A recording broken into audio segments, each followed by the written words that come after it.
संगीत की दुनिया में एक नाम ऐसा है जिसे किसी इंट्रोडक्शन की जरूरत नहीं, ए.आर. रहमान। लेकिन हाल ही में उनके एक बयान ने, आप कह सकते हैं, पूरे बॉलीवुड में एक भूचाल ला दिया है। उन्होंने कहा है कि इंडस्ट्री में उन्हें उनके धर्म की वजह से काम नहीं मिल रहा। क्या यह सच हो सकता है? चलिए इस बड़े सवाल की तह तक चलते हैं। तो सवाल सीधा और बहुत बड़ा है। क्या बॉलीवुड, जो हमेशा अपनी डाइवर्सिटी के लिए जाना जाता था, अब सच में धर्म के आधार पर बंट गया है? या फिर इस कहानी का कोई और भी पहलू है जिसे शायद हम देख नहीं पा रहे हैं? आज इसी गुत्थी को सुलझाने की कोशिश करते हैं। ये वो शब्द हैं जिन्होंने इस पूरी बहस को जन्म दिया है। सोचिए, जब ए.आर. रहमान जैसा कोई लेजेंड, कोई आइकन ये कहता है कि उनके धर्म की वजह से उनके लिए रास्ते बंद हो रहे हैं, तो ये सिर्फ एक बयान नहीं रह जाता, ये एक बहुत ही सीरियस इल्जाम बन जाता है।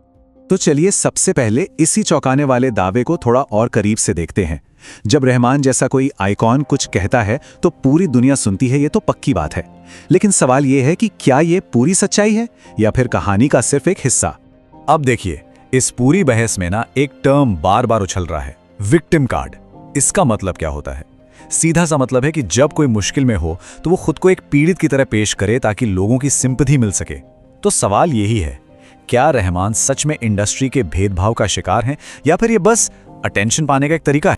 ओके, अब दावों से हटकर जरा सबूतों पर नजर डालते हैं। और यहीं पर कहानी में एक बहुत बड़ा ट्विस्ट आता है, और वो ट्विस्ट है फिल्म छावा। तो दावा एकदम क्लियर है, एकदम साफ, कि धर्म की वजह से काम नहीं मिल रहा। लेकिन असलियत क्या है? असलियत ये है कि ए.आर. रहमान 2025 की एक बहुत बड़ी फिल्म छावा के म्यूजिक डायरेक्टर हैं। और ये कोई ऐसी वैसी फिल्म नहीं है। इस फिल्म को कई लोग प्रो हिंदुत्व बता रहे हैं, मतलब एक ऐसी फिल्म जो हिंदुत्व की विचारधारा को सपोर्ट करती है। अब ये बात उनके दावे से तो बिल्कुल मैच नहीं करती, है ना? और यहीं पर सबसे बड़ा सवाल उठता है। सोचिए जरा, अगर इंडस्ट्री सच में कम्युनल होती तो क्या वो एक ऐसी फिल्म के लिए जिसका सब्जेक्ट इतना सेंसिटिव है, ए.आर. रहमान को हायर करती? ये सवाल उनके पूरे दावे को कटघरे में खड़ा कर देता है। तो ठीक है, एक और पॉसिबिलिटी पर नजर डालते हैं। क्या हो अगर ये मामला धर्म का है ही नहीं? क्या हो अगर ये मामला सिर्फ बदलते वक्त और बदलते टेस्ट का हो? मतलब रिलीजन नहीं, रेलेवेंस।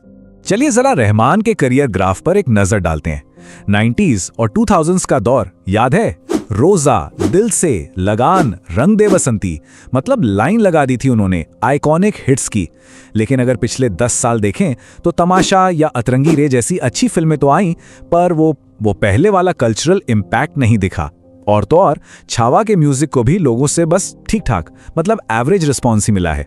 और इसकी एक बहुत बड़ी वजह हो सकती है कि ऑडियंस बदल गई है। आज की जनरेशन तो इंस्टाग्राम रील्स और स्पॉटिफाई की दुनिया में जीती है। उनका म्यूजिक टेस्ट बिल्कुल अलग है। इसीलिए तो आज अमित त्रिवेदी, प्रीतम और सचिन जिगर जैसे कंपोजर्स का संगीत ज्यादा चल रहा है। तो शायद ये धर्म की लड़ाई है ही नहीं, ये तो बस एक जनरेशन गैप की कहानी है। चलिए अब जरा इंडस्ट्री की असलियत पर भी एक नजर डाल लेते हैं, क्योंकि नंबर्स, आंकड़े, वो एक बिल्कुल अलग ही कहानी बताते हैं।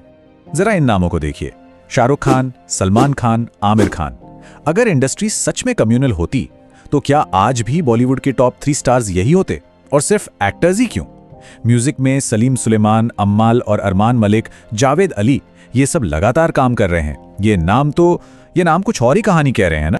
और पता है, ये कोई नई बात नहीं है, ये तो बॉलीवुड की परंपरा रही है। शोले लिखने वाले सलीम खान से लेकर आज के सुपरस्टारों तक हिस्ट्री गवाह है कि इस इंडस्ट्री ने हमेशा टैलेंट को पूजा है, धर्म को नहीं। तो फिर इन सब बातों को एक साथ रखकर देखें तो फाइनल वर्डिक्ट क्या निकलता है? असली मुद्दा क्या है, टैलेंट या फिर धर्म? देखिए, सारे सबूतों को सामने रखने के बाद ना, रहमान के इस दावे के पीछे 2 ही वजह समझ आती हैं। पहली कि ये एक गलत एनालिसिस है, मतलब वो अपने करियर के नेचुरल उतार चढ़ाव को गलती से धार्मिक भेदभाव का नाम दे रहे हैं। या फिर दूसरी वजह ये हो सकती है कि ये एक पब्लिसिटी स्टंट है, मीडिया की अटेंशन और लोगों की सिंपैथी पाने का एक सोचा समझा तरीका।